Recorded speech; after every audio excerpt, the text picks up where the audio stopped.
Existe una piedra, una joya de un color tan profundo como el océano en la noche. Un diamante que debería simbolizar la eternidad, la riqueza y el poder absoluto. Pero terminó convirtiéndose en un emblema de desgracia, ruina y muerte. Esta no es una leyenda inventada para asustar a los niños. Es la historia real del diamante Hope, la joya azul más famosa y a la vez más temida del mundo. Durante más de 300 años de historia documentada, ha pasado por manos de reyes, banqueros, herederos y coleccionistas, y a cada paso, como una sombra silenciosa, la tragedia lo seguía. Bancarrota, locura, suicidios, revoluciones sangrientas, la lista es tan larga como aterradora. Hoy no solo vamos a seguir su viaje a través de los siglos, vamos a intentar responder la pregunta: ¿es solo una roca increíblemente valiosa, rodeada de coincidencias? ¿O estamos ante un objeto cargado de una maldición real y tangible? Toda gran maldición necesita de un origen épico, y la del diamante Hope es una de las más potentes. Nuestra historia no comienza en un opulento salón de Europa, sino en el corazón de la India del siglo XVII. En las legendarias minas de Golconda. De estas minas, de las entrañas de la tierra, salieron algunas de las gemas más extraordinarias que la humanidad ha podido conocer. Pero esta piedra, en su estado bruto, una masa azul de más de 112 quilates, no era solo una simple mercancía. La leyenda, lo que susurran los historiadores del misterio, cuenta que el diamante era mucho más. Era el ojo de una estatua de la diosa Sita. Sita, la encarnación de la pureza, la devoción y el sacrificio.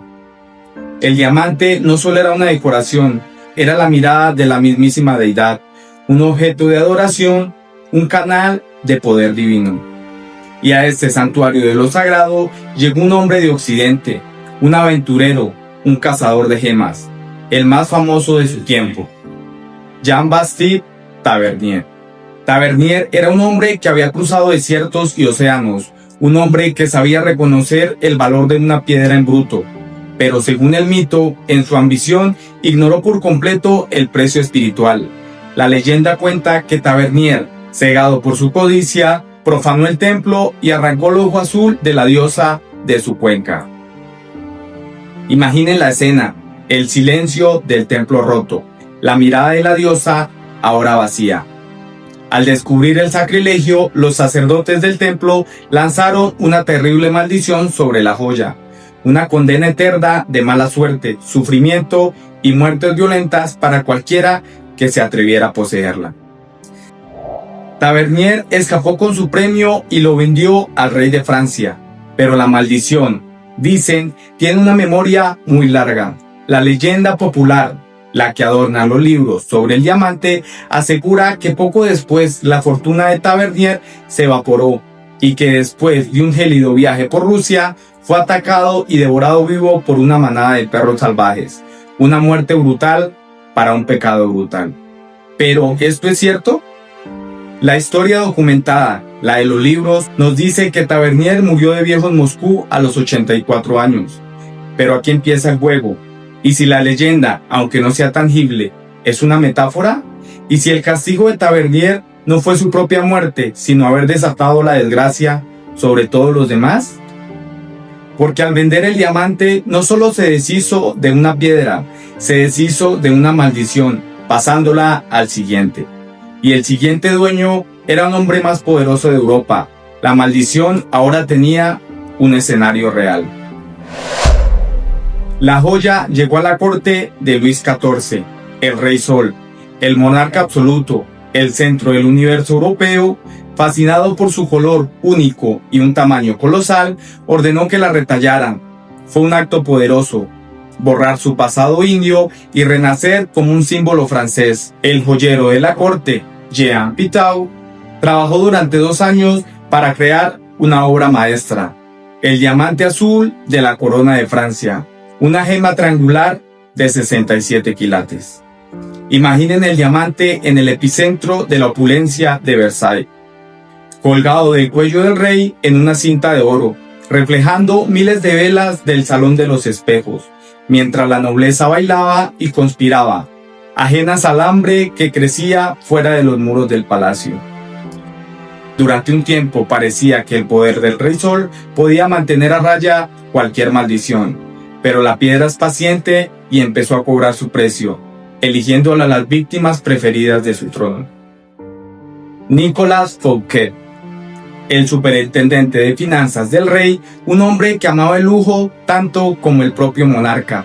Se dice que usó el diamante para una fiesta, un acto de arrogancia que el rey no perdonó. Poco después, Fouquet cayó en desgracia. Fue acusado de traición y sentenciado a cadena perpetua. Murió solo en una celda fría y lejos del brillo y la riqueza que alguna vez tuvo. La joya pasó a Luis XV y luego a su nieto Luis XVI y su esposa, la reina María Antonieta. Y aquí la maldición ya no se conformó con un ministro, apuntó directamente a la corona. La Revolución Francesa estalló. Luis XVI y María Antonieta fueron capturados en un intento de huida y guillotinados en la plaza pública. La cabeza que alguna vez portó la corona rodó por los suelos. La princesa de Lamballe, amiga íntima de la reina y a quien se dice le prestó el diamante en ocasiones, sufrió un destino aún más espantoso. Fue entregada a una turba enfurecida que la asesinó brutalmente. En el caos de la revolución en 1792, la bóveda real fue asaltada. Los tesoros de la corona francesa, acumulados durante siglos, fueron saqueados. Y el diamante azul desapareció. Se esfumó durante 20 años y 2 días. Un detalle curioso, el tiempo exacto para que el crimen prescriba según la ley francesa. ¿Coincidencia o un plan calculado? Cuando una joya azul de características sospechosamente similares apareció en Londres en 1812, ya no era la misma, había sido retallada de nuevo, una cirugía clandestina para ocultar su identidad real. Ahora era más pequeña, con unos 45.52 quilates, pero su corte ovalado le daba un fuego y brillo aún más intenso y siniestro. En 1839, la piedra fue adquirida por Henry Philip Hope, un banquero y uno de los mayores coleccionistas de gemas del mundo. Fue él quien le dio el nombre con el que pasaría la historia, el diamante Hope. Pero el apellido Esperanza en inglés se convirtió en una ironía cruel. La familia Hope, pilar de la banca británica, comenzó un lento y agónico declive. La herencia del diamante provocó agrias disputas familiares que duraron años. La fortuna se fue desmoronando. El nieto de Henry, Lord Francis Hope, heredó el diamante, pero también un estilo de vida de deudas, de juego y excesos. Se casó con una actriz y cantante, May Joe. Ella usaba el diamante en el escenario, alimentando su leyenda. Pero la joya no trajo suerte a su matrimonio. Lord Hope se declaró en bancarrota y May lo abandonó. Desesperado, tuvo que obtener un permiso especial de la corte para vender la reliquia familiar y pagar a sus acreedores. La propia May pasó el resto de su vida culpando al diamante de todas sus desgracias, muriendo casi en la pobreza. El diamante había devorado otra fortuna, otra familia. Durante las siguientes décadas, Hope se convirtió en una especie de papa caliente maldita, pasando de mano en mano a una velocidad vertiginosa. La leyenda, ahora su principal atributo, de hecho, joyeros astutos como Pierre Cartier empezaron a usar la maldición como una herramienta de marketing. El diamante pasó por un joyero turco que lo vendió a un sultán. Se cuenta que el sultán se lo regaló a una de sus favoritas del harén, a la que poco después asesinó por un ataque de celos. El propio sultán fue destronado poco después. Un corredor de diamantes griego, Simón Moucharides, compró la joya y en un acto inexplicable condujo su coche por un precipicio, matándose a sí mismo, a su esposa y a su hijo. Pero ¿son todas estas historias verificables? Algunas son difíciles de rastrear, parecen salidas de una novela gótica, pero la leyenda era ya más poderosa que la realidad. El rumor de la maldición era tan fuerte que la gente le temía tocarlo. Hasta que llegó una mujer que creía que su propia suerte era más fuerte que cualquier maldición. Una mujer que desafió al diamante y pagó un precio muy alto. Entra en escena Evelyn Walsh McGlynn. Año 1911. Evelyn no solo era rica, era la heredera de una fortuna minera, de los sociaélites más famosos de Washington. Era excéntrica, audaz y supersticiosa, pero su superstición funcionaba al revés. Creía que los objetos con mala suerte para otros, para ella atraían buena suerte. El joyero Pierre Cartier vio en ella una compradora perfecta. Le invitó a su tienda de París, pero luego de mostrarle el diamante sobre un cojín en terciopelo, preparó un escenario. Le presentó la joya dentro de un libro antiguo, contándole cada detalle macabro de su historia, cada muerte, cada ruina. No le estaba vendiendo una joya, le estaba vendiendo un desafío. Y Evelyn, con su espíritu templario, mordió el anzuelo. Al principio se burlaba de la maldición. Llevaba el Hope a todas las fiestas extravagantes. A veces lo escondía y hacía que sus invitados lo buscaran. Se cuenta que incluso se lo ponía al collar de su perro, un gran danés llamado Mike.